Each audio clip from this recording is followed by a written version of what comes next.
السلام عليكم ورحمة الله وبركاته. أهلا بيكم في قناة وصفة وترك. إن شاء الله النهاردة هنعمل مع بعض الكشري المصري على أصوله خطوة بخطوة، من غير ما نبهدل حلال كتير ولا نعمل كشري الحلة الواحدة.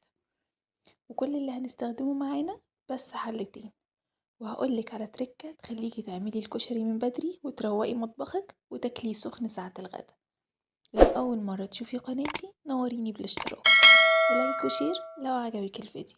يلا بينا نسمي الله ونبتدي على طول. بسم الله توكلنا على الله. أول حاجة هنبتدي بيها مع بعض إن شاء الله هي حمص الشام. من بالليل أنا غسلته ونقعته في مية، وده ما شاء الله شكله تاني يوم الصبح بعد ما حجمه اتضاعف معايا. هبدأ بقى دلوقتي أصفيه من المية بتاعة النقع، وأبدأ أحطه في حلة وأزوده مية عشان يبدأ يستوي فيها. كده تمام. أنا هعلق عليه النار، وأول ما يغلي معايا بيبدأ يطلع ريم على الوش، نبدأ أشيله بالمعلقة. بعد كده بيبدأ يطلع ريم خفيف. خلاص كده هو بقى جاهز معايا للسوا.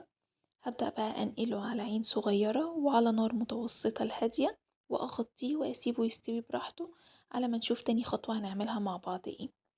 تاني حاجة معايا بقى واللي بتاخد برضو سوا طويل وبنبتدي بيها هي العدس بكب.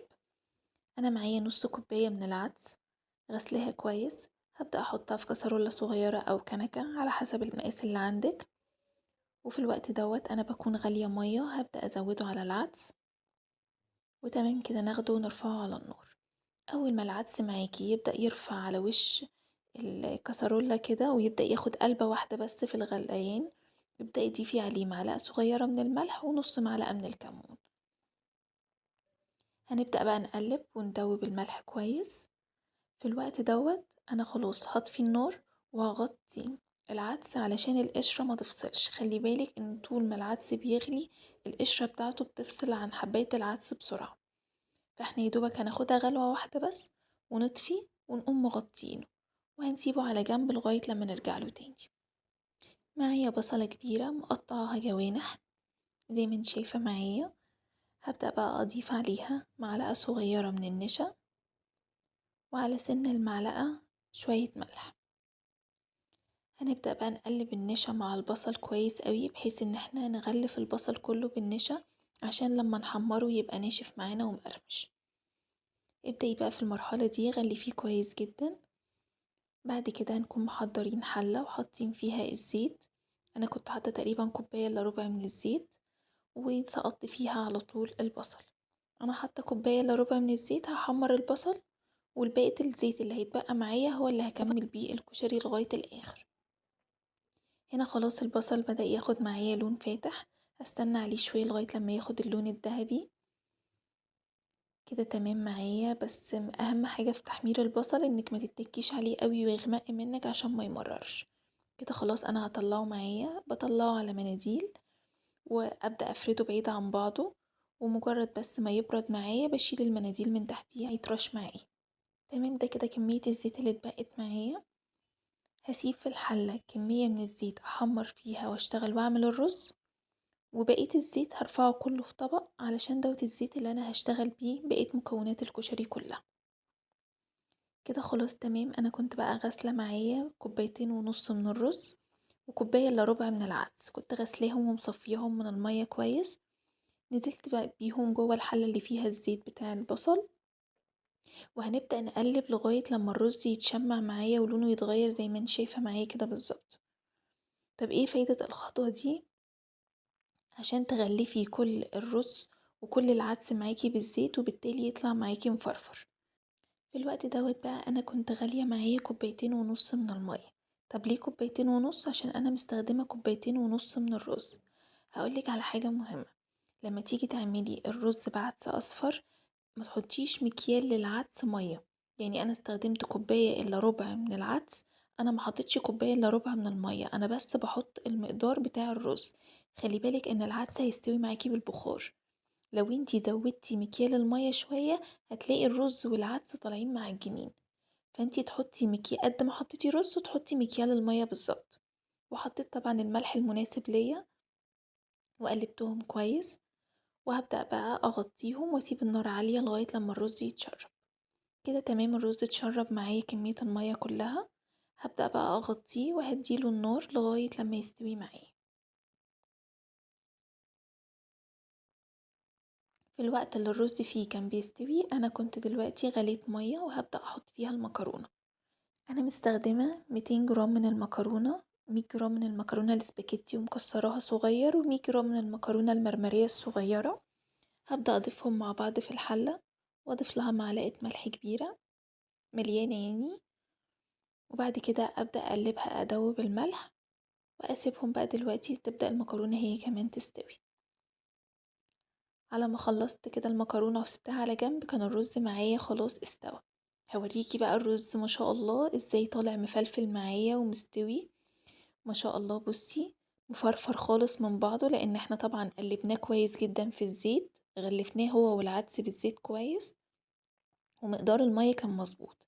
حتى ما شاء الله لو بصيتي كويس هتلاقي حباية العدس كمان مش مهرية، محافظة على شكلها زي ما هي. هنبدأ بقى نقسمهم في طبقين، انا عاملة طبق بايركس وعاملة الصينية الجرانيت. ولو تابعتيني لغاية الاخر هتعرفي انا ليه قسمتهم وايه الميزة من ورا تقسيم المقدار على صينيتين.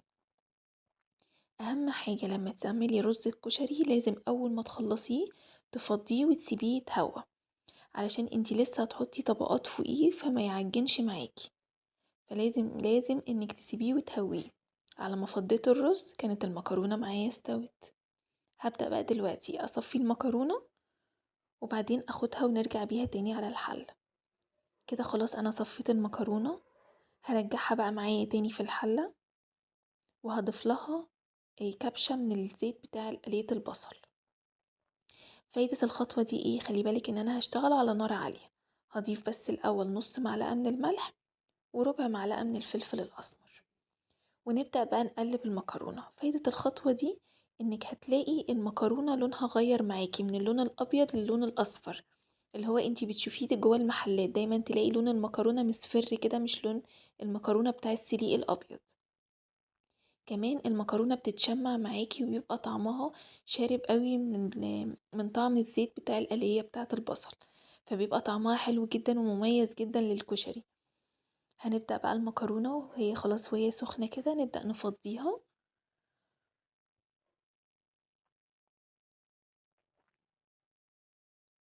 كده تمام، خلصنا المكرونة وفضيناها كلها.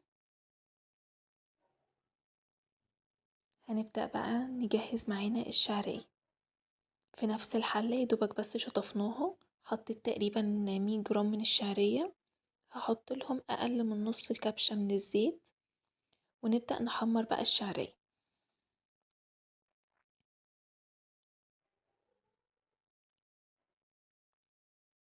خلي بالك بقى انا هنا لسه الشعرية ما سخنتش قوي، بس كنت حابة اوريكي العدس بجبة.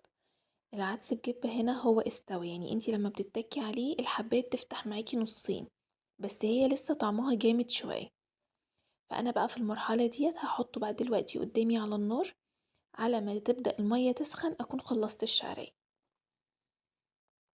كده تمام، الشعرية معايا اتحمرت واخدت اللون الذهبي. كنت مسخنة جنبي مية، وانتي بقى بتفضي المية بالراحة خالص وعلى مهلك لانها بتبدأ تطرطش جامد كده وبتطلع بخار جامد جدا، فابعدي وشك وابعدي ايديكي وفضي بالراحة من بعيد.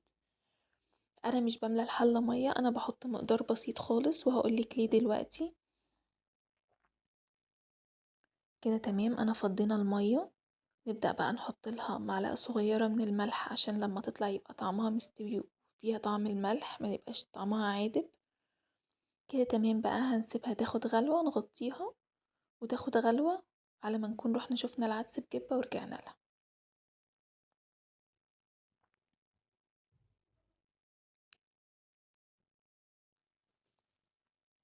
كده تمام، هي اخدت معايا غلوة. مجرد ما تاخد معاكي غلوة غطيها واقفلي عليها وحطيها على جنب. هي بقى المية القليلة اللي احنا حطيناها دي بتبدأ تشربها وبتزيد فيها، فما شاء الله هتطلع معاكي ملحها مظبوط ومستوية كويس. لسه مية العدس بجبة معايا ما غليتش، فقلنا نعمل الصلصة الدقة البيضة.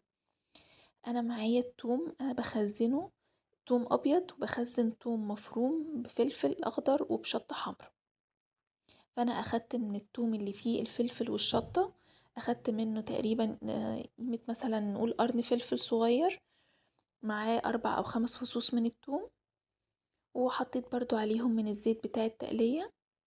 وهنهدي النار عشان دلوقتي العدس بجبة. بصي اول ما يوصل معاكي للمرحلة دي ان هو بدأ يعمل بخار خفيف خالص كده ومغليش معاكي خالص، طفي النار وغطيه على طول.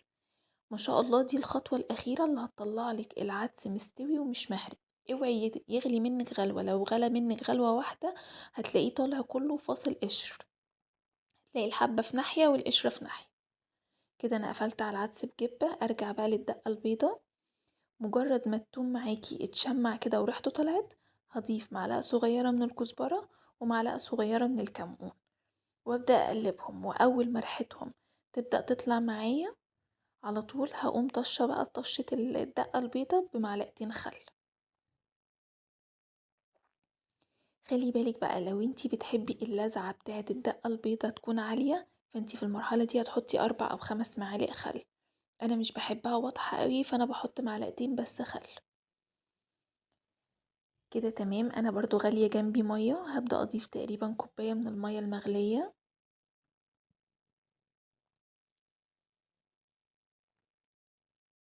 وابدأ بقى اظبط الحدق بتاعي، احط معلقة من الملح. وبالنسبة لليمون، انا هعصر ليمونة كاملة، بس مش بعصر واخد ميتها، بس مش بعملها بالعصارة، انا بعصرها بايديا عشان ببقى عايزة كل التفل اللي فيها عشان اركز طعم الليمون في الدقة. برضو لو انتي بتحبي الحاجة لاذعة شوية فانتي هتزودي ليمونتين مع الاربع او 5 معالق خل. لكن انا هنا بعملها في المعتدل، اللي هو انتي لما تاكليها ما يبقاش الطعم لاذع شوية. كده تمام. هسيبها تاخد معايا غلوة واغطيها، واول ما تاخد الغلوة اطفي عليها النار. هنا على ما هي هتهدى معايا في الحلة الدقة البيضة هنرجع للشعرية، هنلاقي الشعرية ما شاء الله استوت، شربت ميتها بملحها واستوت. هنبدأ برضو نصفيها ونرجعها تاني للحلة. بس خلي بالك انا هرجعها للحلة من غير ما اشغل النار، وهضيف عليها بس تقريبا 3 أو 4 معالق من الزيت، علشان بس يدي الشعرية لمعة كده لونها حلو في طبق الكشري، وعلشان يبقى طعم الشعرية مميز كده بطعم الزيت. هقولك بقى انا ليه قسمتهم على طبقين، علشان يسهلوا عليا التسخين على طول قبل الغدا، وبالتالي اول ما اخلص الكشري بدري ابدا اغسل مواعينه كلها وميبقاش ورايا حاجه بعد الغدا، ميبقاش عندي كل حلال الكشري. فالصينيه الجرانيت عادي انا بسخنها على البوتاجاز قبل الغدا على طول، والطبق البايركس بدخله في الفرن او جوه الميكروويف. هنا بقى هنبدا نعمل على طول الدقه الحمراء. معايا بصله صغيره خالص، انا بحب اقطعها على ايدي عشان تتقل الصلصه. هضيف عليها نص كبشة من الزيت، ونبدأ بقى نقلبها لغاية لما تاخد معانا اللون الأصفر الفاتح. هو هنا على فكرة اللون غمق معايا قوي، على ما شغلت بس الكاميرا كان اللون غمق معايا قوي، فانتي ما توصليهاش للون ده، انتي المفروض تخليها أفتح من كده. وبعدين تضيفي لها 3 أو 4 فصوص من الثوم. وأول ما ريحة الثوم بتطلع معاكي تضيفي على طول شفشق الطماطم. انا هنا عامله نص كيلو من الطماطم، بس انا الصلصه بتاعه الكشري مش بحب ان انا اصفيها، انا بسيبها تقيله كده زي ما هي. وبحط معلقه صغيره من الملح، وبحط رشه صغيره خالص من الفلفل الاسمر، واقلبهم كويس واسيبهم بقى يغلوا مع بعض لغايه لما الطماطم تتسبك. في المرحله دي انا مش بضيف اي توابل عشان طعمها ما يغيرش وما تمررش معايا في الصلصه. على ما الصلصة تتسبك تعالي بقى اوريكي العدس بجبة ما شاء الله استوى معايا خالص ازاي. بصي العدسية ما شاء الله مجرد ما بتتكي عليها بصي بتستوي خالص ما شاء الله. وخلي بالك هقرب لك المعلقة دلوقتي ومش هتلاقي قشرة واحدة من العدس بجبة، يعني مفيش حباية فصلت القشرة بتاعتها، لان احنا لما سويناه مظبوط ما شاء الله. هنبدأ بقى نصفيه، ونبدأ ناخد العدس بجبة ونحطه فوق اطباق الكشري. كان ما شاء الله كمان الحمص استوى معايا وبدأت احطه. بس خلي بالك بقى هقولك على حاجة، لو انتي هتسخني على البوتاجاز او عموما هتسخني في الميكروويف او الفرن ايا كانت الطريقة اللي انتي هتحبي تسخني بيها، ما تحطيش البصل، لان البصل ساعتها هيطرى معاكي. فانتي دايما خلي البصل هو اخر حاجة بتحطيها على وش الكشري وانتي خلاص بتغرفي ومطلعه. وبطلع انا بقى ما شاء الله الصينية زي ما هي كده، وبيبقى كل واحد معاه طبقه، وبنبدأ نغرف من الصينية الكبيرة في الأطباق الصغيرة بتاعتنا، وبناكله سخن، وبيبقى المطبخ رايق ونضيف وزي الفل ما شاء الله. أتمنى إن شاء الله إن انتي تجربي الفكرة ديت وتعجبك بإذن الله. كده ما شاء الله طبق الكشري جاهز معانا. هنبدأ بقى نحط له بس البصل.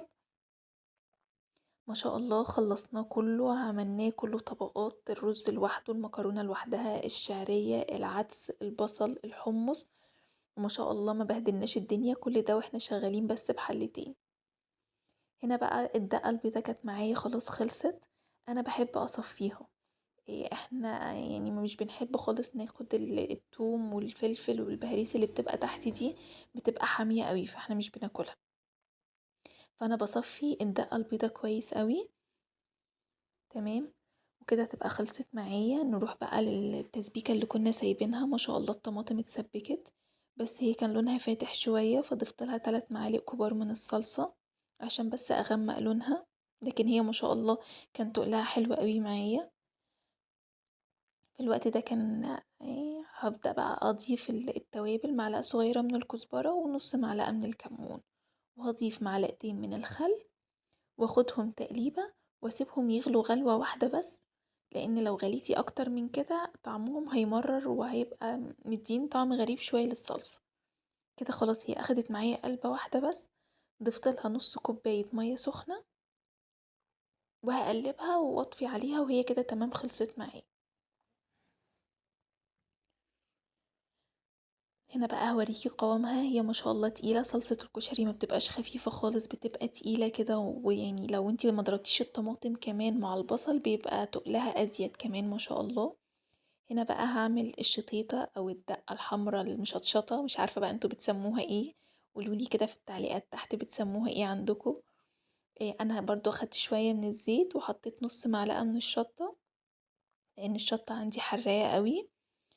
وهبدأ بقى اقلبهم في الزيت كده لغاية لما الشطة لونها يغير.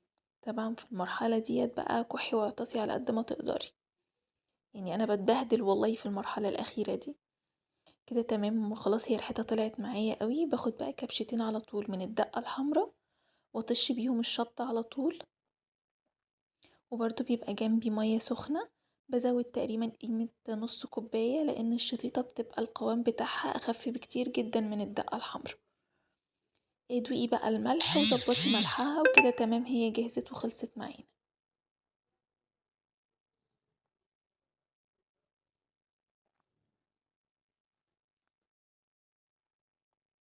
كده تمام خلصنا بقى الطبق الكشري بتاعنا، خلصنا الدقة البيضة وخلصنا الدقة الحمراء وخلصنا الشطيطة، وما شاء الله بقى خلصنا طبق الكشري بتاعنا. ما شاء الله عملتي كل الطبقات بأقل وقت. لو انتي مشيتي الخطوات اللي انا عاملاها كل حاجة بتخلص، وفي حاجة بتهدى على النار والحاجة التانية بتستوي. ما شاء الله هو تقريبا مش هياخد منك اكتر من ساعة وربع، ساعة ونص، لو انتي مشيتي بنفس الخطوات اللي انا عاملاها. ان شاء الله تجربوه ويعجبكم بإذن الله. ولو أول مرة تشوفي قناتي نوريني بالاشتراك، ولو عجبك الفيديو لايك وشير. واشوفكم على خير يا رب إن شاء الله في فيديو جديد، والسلام عليكم ورحمة الله وبركاته.